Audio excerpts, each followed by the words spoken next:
Halo semuanya, kembali lagi di channel Clever Education. Kali ini kita akan membahas materi lanjutan dari buku Erlangga Express SNBT Pengetahuan Kuantitatif. Kali ini kita berkesempatan untuk membahas trigonometri part 3. Part 1 dan part 2 sudah ada di video sebelumnya. Kali ini kita akan membahas trigonometri nomor 11 sampai nomor 15. Silakan yang memiliki bukunya dibuka pada halaman 62. Dan sekali lagi, buku ini sudah disertai kunci jawaban. Namun, kunci jawaban itu tidak ada caranya. Sehingga di sini saya akan menjelaskan kepada kalian cara untuk mendapatkan jawaban yang benar. Dan yang kalian yang tidak memiliki bukunya, silahkan simak video ini sampai selesai. Kita mulai. Diketahui sin X sama dengan 1/5 akar 5, di mana X berada di kuadran 1. Berdasarkan informasi tersebut, manakah di antara pilihan berikut yang bernilai benar? Kita harus pahami bahwa kuadran 1 itu semuanya positif, baik sin, cos, dan tan, itu semuanya positif. Sehingga kita langsung buat saja segitiga siku-siku. Anggap saja di sini X.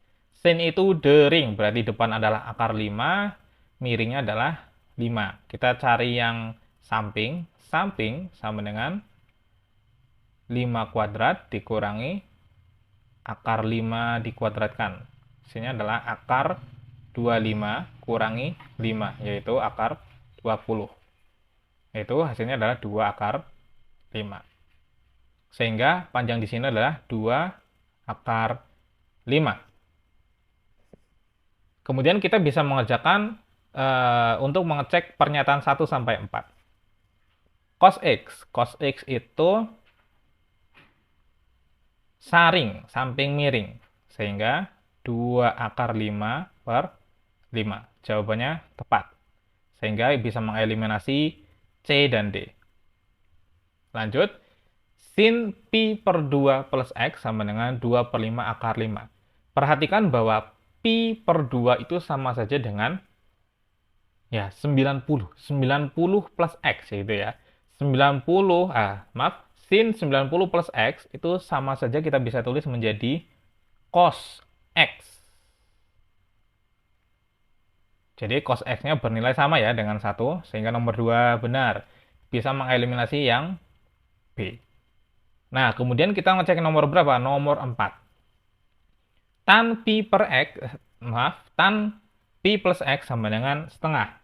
Nah, kita akan mengecek tan pi plus X itu sama saja dengan tan X itu sendiri. Sehingga kita bisa tulis tan X sama dengan desa akar 5 per 2 akar 5. Ini bisa coret, hasilnya adalah setengah. Mengakibatkan apa? 4 benar berarti nomor yang A salah. Sehingga jawaban yang benar yang I. Begitu ya. Kalian harus hafal sifat-sifat trigonometri. Sekali lagi saya tekankan, kalian harus hafal sifat-sifat trigonometri. Kemudian, nomor selanjutnya. Himpunan penyelesaian pertidaksamaan 2 min sin X per cos X kurang dari sama dengan cos X per sin X. Baik, di sini yang harus kalian lakukan pertama kali bukanlah mengalihkan silang atau apapun itu, tetapi kita harus pindah ruaskan menjadi sama dengan 0. Begitu ya. Jangan dipindah ruaskan menjadi sama dengan 1 atau dicoret-coret atau kali silang. Jangan, tapi diubah menjadi sama dengan 0. Perhatikan ini. 2 min sin X per cos X itu kurang dari sama dengan cos X per sin X. Kita bisa tulis menjadi 2 min sin X per cos X dikurangi cos X per sin X. Kurang dari sama dengan 0. Harus diubah menjadi seperti itu. Sehingga kita bisa mengerjakan dengan menyamakan penyebutnya. Berarti yang sebelah sini kalikan sin, sebelah sini kalikan cos. Berarti 2 sin X min sin X kuadrat, sin kuadrat X. Kemudian yang cos kita kalikan juga dengan cos X kuadrat, cos kuadrat X, sorry. dibagi dengan sin X cos X kurang dari sama dengan 0. Nah, mengakibatkan ada syarat bahwa X itu tidak boleh 0 derajat. Karena kalau 0 derajat diberikan kepada X, maka yang bawah ini, yang sin ini, sin 0 itu hasilnya 0. Maka itu tidak boleh, karena mengakibatkan penyebutnya bernilai 0. Maka sin itu tidak boleh ya, maaf, bukan sama dengan. Tidak sama dengan. Selain 0 ada lagi, yaitu 90. Kenapa 90? Apabila kamu masukkan 90 ke cos X yang bawah, cos 90 itu bernilai 0. Maka itu tidak boleh. Apakah ada lagi? Ada. Yaitu 180. Kalau kalian masukkan 180 ke sin X, maka dia akan bernilai 0. Kemudian ada lagi? Ada. Yaitu 270. Kalian masukkan ke cos, maka dia akan bernilai 0. Ada lagi? Ada, yaitu 360. Tetapi 360 ini sama dengan 0 ya, tetapi kita tulis saja. Sehingga kita bisa menyelesaikan yang pembilangnya, penyebutnya sudah kita abaikan. 2 sin X min, perhatikan ini.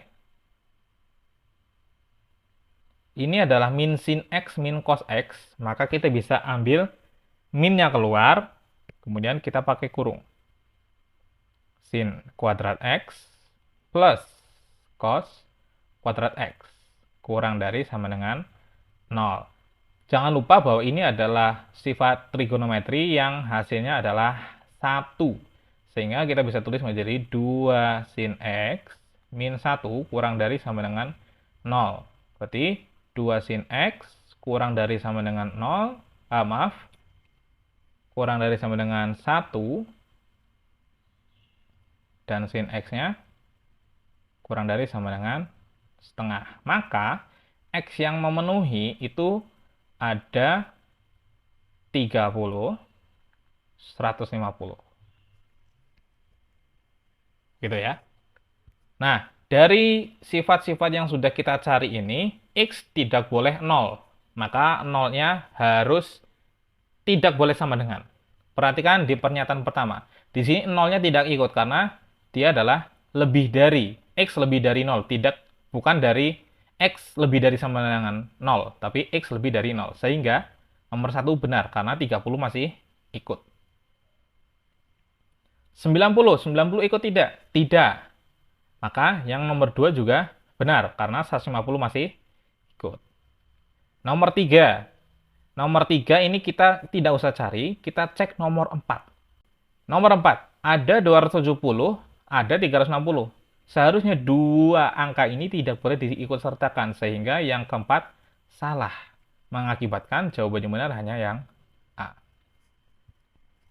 Oke, ini lebih kompleks lagi karena kalian harus benar-benar memahami bentuk-bentuk yang demikian. Kita langsung ke nomor selanjutnya. Diketahui segitiga ABC dengan AB3, AC4, dan sudut BAC sama dengan 60 derajat. Nilai tan ABC, baik. Kita mula-mula menggambar dulu segitiga sembarang.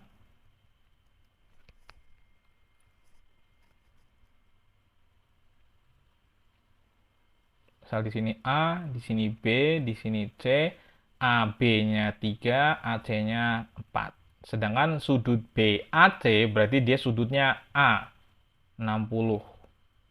Maka untuk mencari sisi A ini, kita bisa menggunakan aturan kosinus, yaitu A kuadrat sama dengan B kuadrat ditambah C kuadrat dikurangi 2BC cos A. Nah, berarti setelah ini, pernyataan pertama benar. Menuju ke jawaban. Nah, yang ditanya adalah tan B. Yaitu tan ABC, berarti tan B.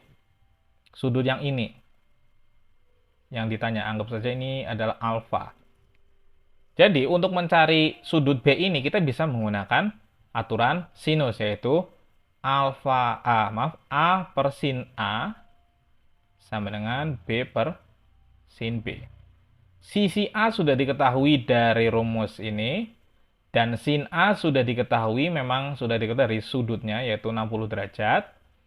Sin B adalah yang dicari, B-nya sudah diketahui, yaitu 4.